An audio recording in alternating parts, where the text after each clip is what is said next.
this is a 1955 Chrysler 300. That's the first year of the Chrysler 300. They made 1,725 of them, and out of the 1,725, only one was made to give to the New York Yankee Baseball Club, and that's this one. So this one was issued in May of 1955 to Casey Stengel, the manager of the New York Yankees at the time. Casey had it for about 2 weeks before he gave it to a baseball player named Enos Slaughter. Now, he was known as Country Slaughter. That was his nickname. He was from Roxborough, North Carolina, and was recently traded from the St. Louis Cardinals to the New York Yankees. And he did not like being with the Yankees. He was a country boy, and he liked St. Louis more than he liked New York. So he had been there for about 6 months, 8 months or so. And Casey Stengel, the manager, needed a seasoned outfielder to go to the newly formed Kansas City Athletics, out in Kansas City, obviously.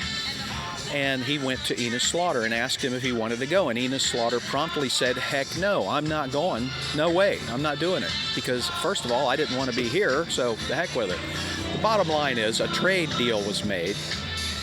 And this was part of the trade to get him to go as an enticement to Kansas City for a year and train their outfielders, and then he came back to the Yankees, and that's exactly what happened. So this car was issued to Enos Slaughter.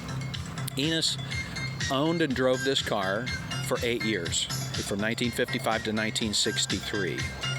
It was sold to a man in Halkettsville, New York, in the Catskill Mountains for $550. And the reason I know all of this is because I have all the documents from the date that it left the factory until today, including the build sheet, the original sales contract, the original title from North Carolina, where Enos Slaughter titled it, his home state, and the actual sales document receipt showing that $550 was paid for it in 1963 to the second owner. So the second owner was Mr. Leonard Schultes. He took the car and put it into a 3-story barn in the Catskill Mountains. Now you have to picture a 3-story barn built into the side of a hill. You're on the first floor of the barn, you got cars on the bottom floor. You go around to the side of the barn, now you're on the second floor. Go around to the back of the barn, now you're on the third floor. And he had about 30 cars in there over many, many decades of collecting. This car was on the second floor, along with about another 8 or 10 cars on that floor. And it fared pretty well over the 40 years that he owned the car.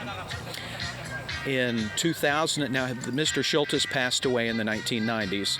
His wife and 2 children decided to have an auction of all the cars in the barn in 2003, and that's when I bought it.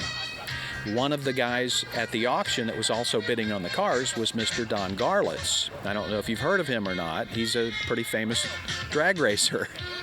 And he was bidding on this car, and I ended up getting the car. So that bottom line is I got the car, and Mr. Garlitz got a 56 Chrysler 300B, which is in his museum in Ocala today. So we've owned the car since 2003, had it delivered to us in Cincinnati, Ohio, after we bought it. And the trunk was locked, like most of the cars that were sold out of the barn. After I took out the back seat and broke the weld cage and got into the trunk and popped it from the inside, among all the mouse nests and the hay and dirt and dust and everything, 40 years worth of storage, that's when I discovered that it belonged to Mr. Enos Slaughter, whom I had no idea who he was until I began doing a little research on the internet and found out that he was a baseball player. He's in the Hall of Fame. He was a pretty good baseball player. So I have all these documents, and I show the car whenever I can. I drive it everywhere. It's never trailered. And it's a pretty neat old car. When I bought the car, it was completely 100% original. To include the paint was pretty bad condition. It had a little bit of rust located near the doors, the rocker panel, and the rear fenders. I did the body work myself, sanded it, filled it in as best I could. Unfortunately, I did not use lead. I used a little bit of putty, not a lot, and sanded it off, did all the body work, but I didn't lay the paint. I had somebody in Cincinnati paint the car. I had him only paint the outside surfaces of the car, And the reason why is because inside the door jambs are the original oil stickers, change of oil stickers from 1955 to 1963. And I didn't want to touch those, so I just had them paint the outside of the car. Under the hood, the interior, and inside the trunk, all original, untouched, including the old cracked leather. And the reason I don't replace the leather on the interior is because Enos Slaughter's DNA is in that leather. And someone joked at one time and said, you know what? Enos Slaughter's DNA is in the front seat. I'll bet you Mickey Mantle's is, and maybe even some girlfriend's DNA are in the back seat. So I'm not touching it.